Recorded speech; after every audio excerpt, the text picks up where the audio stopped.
الحمد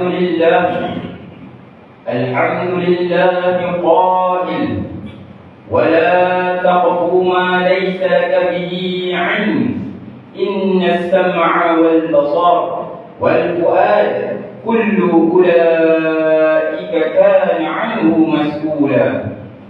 أشهد أن لا إله إلا الله وحده لا شريك له، وأشهد أن محمدا عبده ورسوله. اللهم صل وسلم على سيدنا وحبيبنا وشفيعنا محمد وعلى آله وصحبه أجمعين. أما بعد، فيا أيها المسلمون، اتقوا الله أوصيكم وإياي بتقوى الله، فقد فاز المتقون.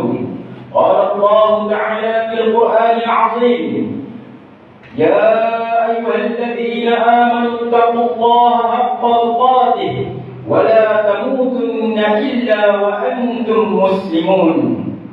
Muslimin yang dirahmati Allah Subhanahu wa Ta'ala, saya menyeru kepada semua hadirin, marilah kita bersama-sama meningkatkan ketakwaan kita kepada Allah Subhanahu wa Ta'ala dengan melaksanakan segala perintah-perintahnya dan meninggalkan segala larangannya. Semoga kita semua diberi kebahagiaan dan kejayaan di dunia maupun di akhirat. Dan diingatkan kepada muslimin yang masih ada di rumah, marilah kita bersama-sama untuk menghadiri solat Jumaat pada hari ini. Kerana setiap muslim yang tidak sakit, kita perlu akan balik dan berakal. Man taraka Jum'atan thalatha marratin ta'awunan.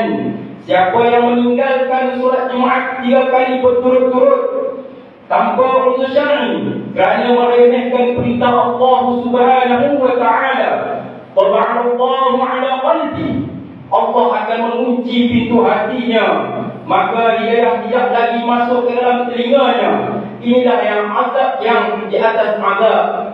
Kerana azab pertama kali itu di dalam hati. Qadamallahu 'ala qulubihim, hati terkunci. Setelah hati terkunci, ala sam'ihim wa ala sam'ihim, telinga tersumbat. Setelah telinga tersumbat, wa ala absarihim ghisyawah, mata tertutup. Kalau sudah telinga tersumbat, nasihat tidak